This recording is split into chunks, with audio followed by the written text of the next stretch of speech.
রাজ্য এবং কেন্দ্রের প্রতিনিধিরা আজকে একযোগে বসলেন বৈঠকে। আমি আবারও কথা বলবো শিবাশিসের সঙ্গে। শিবাশিস, তিন পক্ষকে এক জায়গায় করার এবং সর্বসম্মতভাবে সিদ্ধান্তে আসার একটা প্রক্রিয়া আজকে শুরু হলো, তা কি বলা যায়? দেখো, প্রক্রিয়া আগেই শুরু হয়েছে, কিন্তু বিষয়টা হচ্ছে এতদিন যে দ্বন্দ্ব ছিল, আমরা জানি যে কেন্দ্রের যে সরকার ছিল এবং রাজ্যের যে সরকার ছিল তাদের বিভিন্ন ক্ষেত্রে তাদের রাজনৈতিক বা প্রশাসনিক সিদ্ধান্তে একটা সংঘাত দেখা যেত। অনেকদিন পর যে কোট আনকোট বিজেপির ভাষায় বলতে গেলে ডবল ইঞ্জিন সরকার, সেই ডবল ইঞ্জিন সরকার হওয়ায় একদিকে শুভেন্দু অধিকারীর নেতৃত্বে রাজ্য সরকার, অন্যদিকে নরেন্দ্র মোদীর যে কেন্দ্রীয় সরকার, যেখানে অন্যতম একজন গুরুত্বপূর্ণ সদস্য অমিত শাহের উপস্থিতি, শুভেন্দু অধিকারীর উপস্থিতি এবং যারা বিভিন্ন দিন ধরে এই আন্দোলন চালিয়ে নিয়ে যাচ্ছেন, বিমল গুরুং, রোশন গিরি, মন ঘিসিংরা, তাদের উপস্থিতি, সেই ত্রিপাক্ষিক আলোচনা এক টেবিলে বসে কিন্তু আজকে থেকে শুরু হলো বলা যায়। যে আলোচনার জন্য কয়েক মাস আগেই কিন্তু ইন্টারলোকেটর পঙ্কজ কুমার সিংকে নিয়োগ করা হয়েছিল, যদিও তৎকালীন রাজ্য সরকার মমতা বন্দ্যোপাধ্যায়ের নেতৃত্বাধীন যে রাজ্য সরকার ছিল তারা সেই বিষয়টিকে তখন মান্যতা দেননি এবং 2026-এর বিধানসভা ভোটে যে প্রচার, সেই প্রচারের মঞ্চেও কিন্তু গোর্খা স্টেডিয়ামে যে সভা হয়েছে বিজেপির, সেখানে উপস্থিত ছিলেন বিমল গুরুং এবং শরিক দলের নেতা হিসেবে তিনি বলেছিলেন রাজ্য সরকারে পরিবর্তন হলেই স্থায়ী রাজনৈতিক সমাধানের দিকে এগোবে রাজ্য সরকার এবং কেন্দ্র সরকার। বর্তমানে সেই যে পরিবর্তনের কথা তিনি বলেছেন, সেই পরিবর্তন হয়েছে। রাজ্যের সরকারে বিজেপি, কেন্দ্রের সরকারে বিজেপি, অর্থাৎ রাজনৈতিকভাবে দুই সরকার যেহেতু একই শিবিরে এবং বিমল গুরুংরা রাজনৈতিকভাবে বিজেপির যে জোট শরিক, অর্থাৎ জেজিএম কিন্তু এই সময় গোর্খা জনমুক্তি মোর্চা বর্তমানে এনডিএর শরিক, সেই জায়গায় দাঁড়িয়ে বিমল গুরুংরা এবং শুভেন্দু অধিকারী, অমিত শাহ রাজনৈতিকভাবে তারা কিন্তু একই শিবিরের অন্তর্গত এবং সে কারণেই আজকে এনডিএ শরিক দলের প্রত্যেকটি দলের অধ্যক্ষদের ডাকা হয়েছিল, জনপ্রতিনিধিদের ডাকা হয়েছিল,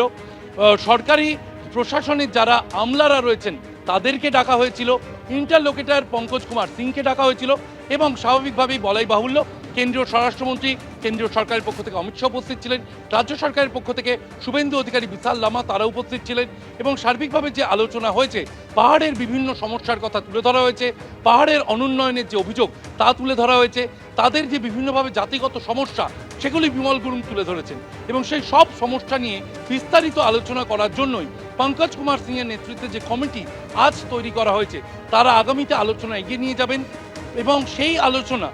নিয়মিত পর্যালোচনা বৈঠক করবেন অমিত শাহ, এরকমটাও কিন্তু জানা গিয়েছে। নির্দিষ্ট সময় অন্তর অমিত শাহ শিলিগুড়ি এলে, উত্তরবঙ্গে এলে তিনি এই বিষয়টির সঙ্গে যুক্ত থাকবেন, তিনি প্রায়ই পর্যালোচনা বৈঠক করবেন, এমনটাও বৈঠক সূত্রে জানা গিয়েছে। একদম শিবাশিস, তুমি আমাদের সঙ্গে থাকো। অর্থাৎ কেন্দ্রীয় স্বরাষ্ট্রমন্ত্রী অমিত শাহ তিনি একেবারে প্রত্যক্ষভাবে এবারে পাহাড়ের যে স্থায়ী রাজনৈতিক সমস্যার সমাধান তা করতে উদ্যোগী হয়েছেন। তিনি 3 দিনের সফরে রাজ্যে এসেছেন। আজকে পাহাড়ের জনপ্রতিনিধিদের নিয়ে তিনি বৈঠক করেছেন, যেখানে রাজ্য সরকারের পক্ষ থেকে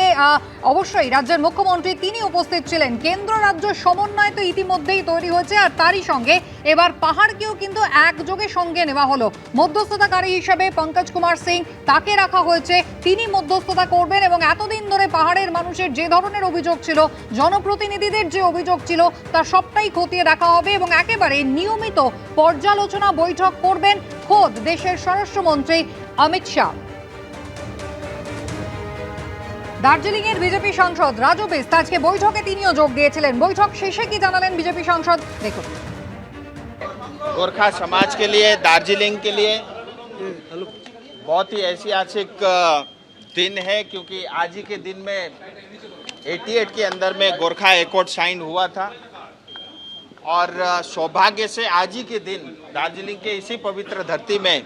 भारत के यशस्वी गृह मंत्री जी के साथ गोरखा समाज के प्रतिनिधियों का बैठक संपन्न हुआ क्या है और जो पिछले 40 साल का जो संघर्ष है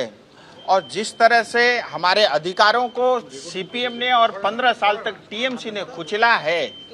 और जो त्याग और बलिदान गोरखा समाज के लोगों ने दिया है, आज तक 2000 से ज़्यादा लोग हमारे शहीद हुए हैं, हमारे बहन बेटियों के साथ रेप हुआ है, 5000 से ज़्यादा हमारे लोग विस्थापित हुए हैं और ये बहुत लंबे समय तक जो संघर्ष था उसको एक बहुत बड़ी उपलब्धि आज हासिल हुई है और सभी प्रतिनिधि मंडल ने अपने पक्ष रखे और उसके बाद स्वयं पश्चिम बंगाल के मुख्यमंत्री जी ने अपना पक्ष रखा और अंत में जो है सभी विषयों को सुन करके उसका जो भविष्य में समाधान होगा